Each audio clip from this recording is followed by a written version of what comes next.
Hello and welcome to a brand new part of Let's Play. This is going to be a run through of Detroit Become Human. Each week there will be another chapter and we'll talk about the social impacts and we'll talk about the social implications as well about Detroit Become Human.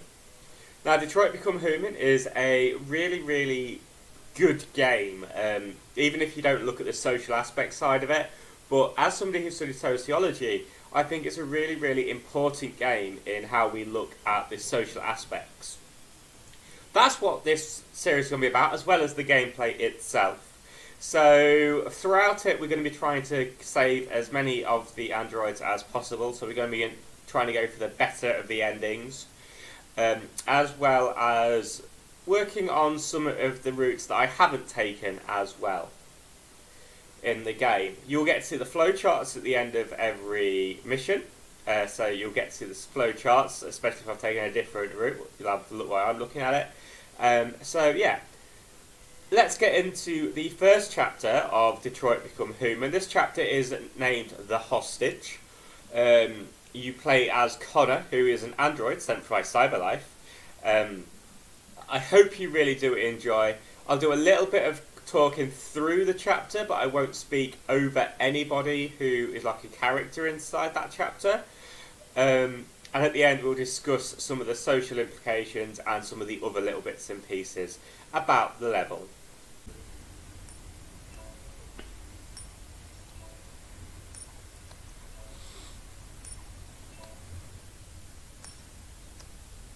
The first thing I really noticed about this, and I won't talk when any character's talking, is that coin says Liberty.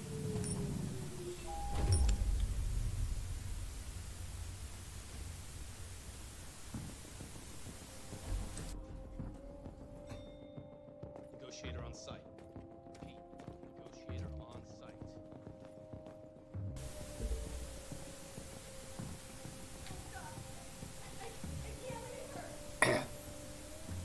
So as you go through, you pick up little clues about John Phillips, Phillips Collins, and their daughter.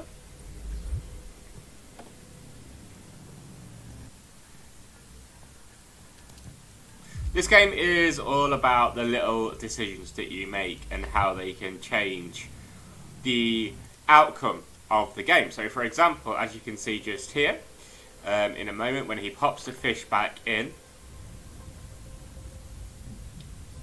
you'll see his software becomes more unstable and some letters appear up there. Please, you gotta save my little girl. Wait.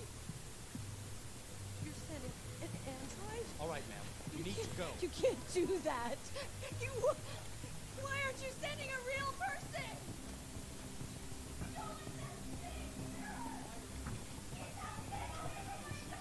That piece of crap will jump from the rooftop any second. I don't give a shit. My men are ready to step in. Just give the order. Fuck. Captain Allen, my name is Connor. I'm the android sent by CyberLife. It's firing at everything that moves. It had already shot down 2 of my men. We could easily get it, but they're on the edge of the balcony. If it falls, she falls. Do you know if it's been behaving strangely before this? I haven't got a clue. Does it matter? I need information to determine the best approach. Has it experienced an emotional shock recently? Listen. Saving that kid is all that matters. So either you deal with this fucking android now, or I'll take care of him.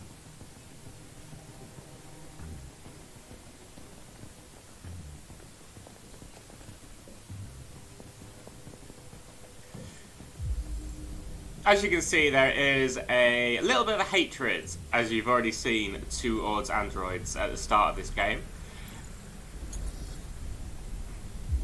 With what the mother said to what was just basically said there, he obviously has a disdain towards them.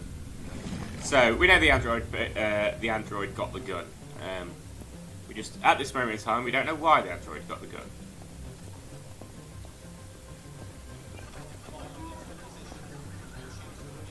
This is the first of the 2 victims in the room.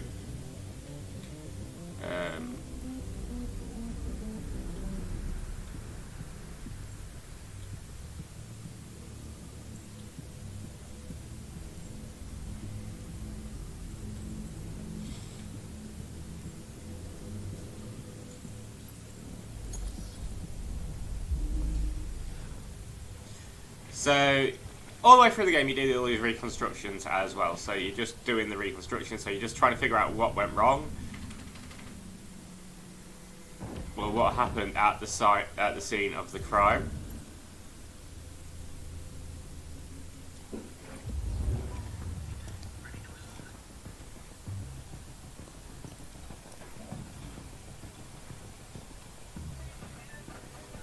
This game is about to be released on the PC if it's not been released already by the time this is done.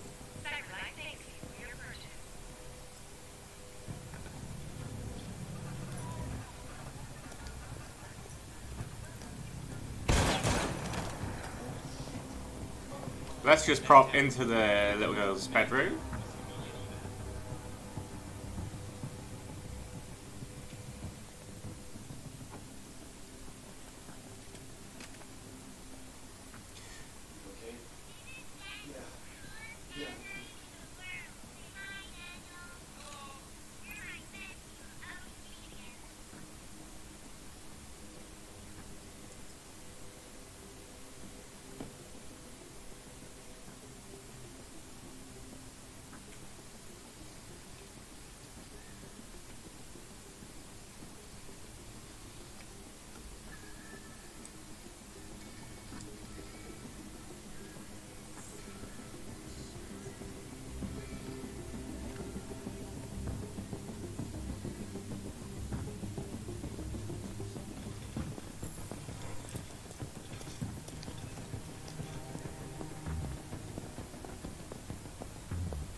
It was Anthony who was shot.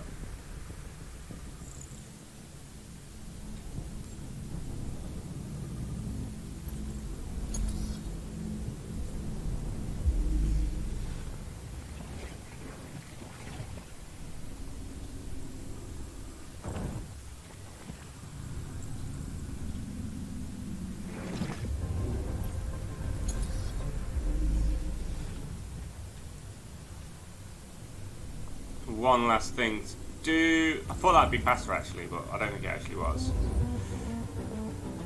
I've never actually shot. I've never had him shoot the gun before. I've done the game a few times.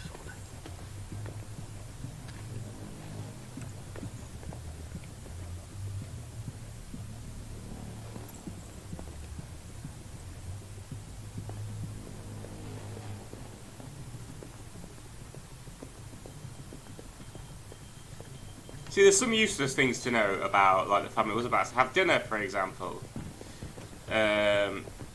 You can unmute that for a second.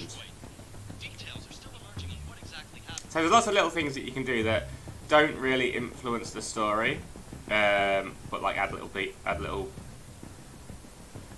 things to it. So what we know is the android was going to be replaced, and this will be number 1 on the counter, I think.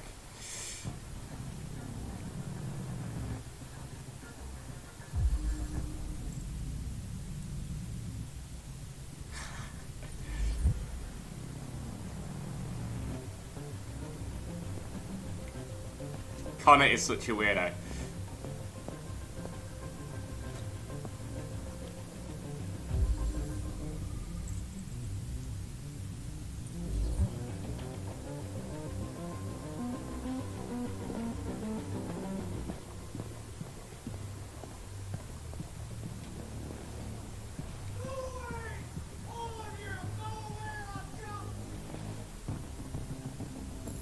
What are we waiting for? We should take down this asshole. I got a clean shot, man. Stay back! Don't come any closer or I'll jump! No, please, I'm begging you. Go, go, go!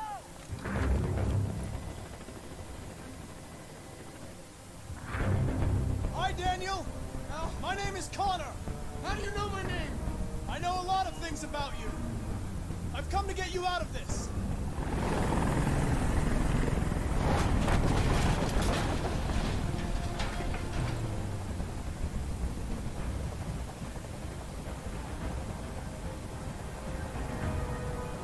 I'm not going to hurt you. I just want to talk and find a solution. Talk! I don't want to talk! It's too late for that now. It's too late. Are you armed? No, I don't have a gun. You're lying! I know you have a gun! I'm telling you the truth, Daniel. I came here unarmed. I know you and Emma were very close. You think she betrayed you, but she's done nothing wrong. She lied to me! I thought she loved me. But I was wrong. She's just like all the other humans. Daniel, no!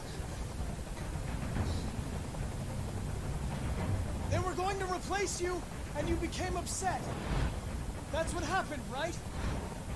I thought I was part of the family. I thought I mattered. But I was just their toy. Something to throw away when you're done with it. Listen, I know it's not your fault. These emotions you're feeling are just errors in your software. No, it's not my fault. I never wanted this. I love them, you know? But I was nothing to them. Just a slave to be ordered around.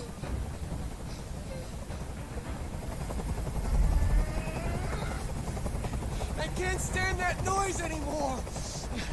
Tell that helicopter to get out of here. The situation is under control. There, I did what you wanted.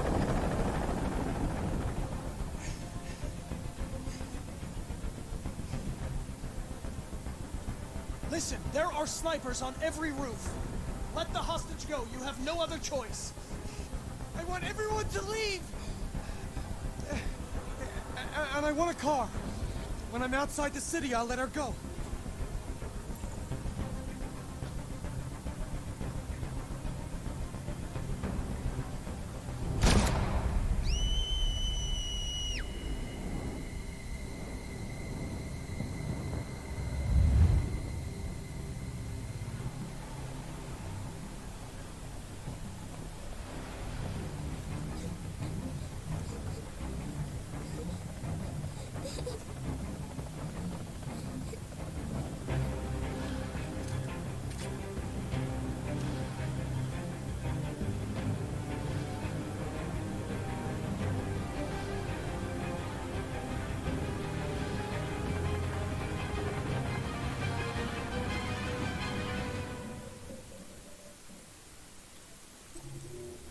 At the end of every flow chart, at the end of every chapter, it gives you a flow chart. Now, you'll see the flow chart just here. And you'll see what I've done in the past and what I've just done.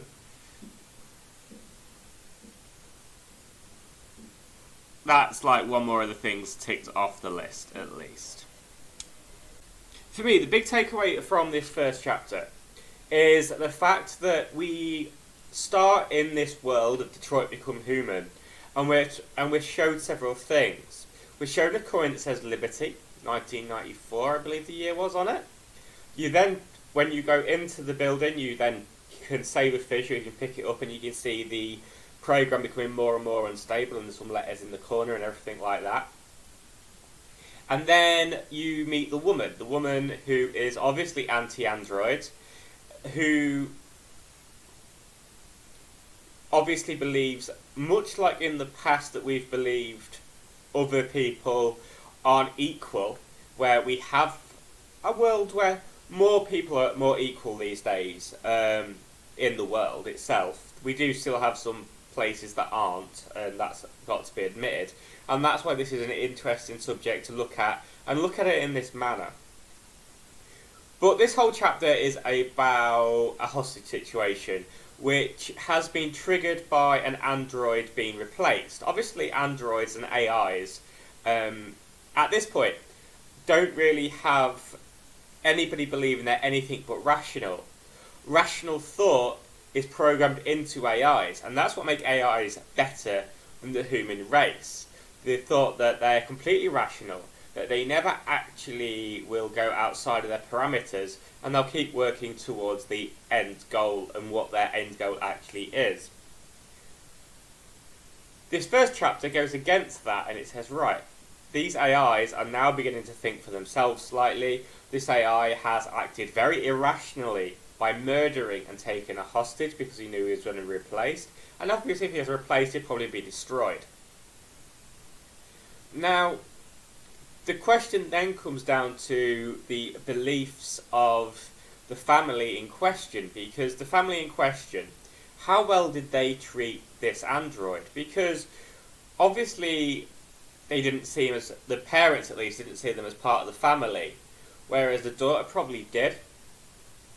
Now, looking at that, you see the woman's reaction and you go, oh, maybe she had said something to the android that triggered it, which you don't actually find out in the actual story. And then he found out that it's because he's probably connected to everything that's going on in the house, that it was planned to be replaced. Now, as I say, it's an interesting starting topic, is the fact that the rational manner is in question at this moment in time in the game. This android's killed 2 people before I shot him in the face. So, as we go on, we'll see more and more, and these stories will develop throughout. Anyway, guys, that's the end of Chapter 1. We'll go into Chapter 2 next week. I hope you all have yourself a fantastic day today, or evening, or whatever time you're watching this. And I hope that you all really enjoy this series. Have yourself a good day, and if you have any comments about what we've been mentioned today, so for example, rational AI and why AI would be better than the human race by being rational, then please feel free to drop them in the comments below and I'll get back to you with my thoughts and feelings about what you think as well. So enjoy your day, guys. Like, comment and subscribe for more videos, and have yourself a very, very rational day.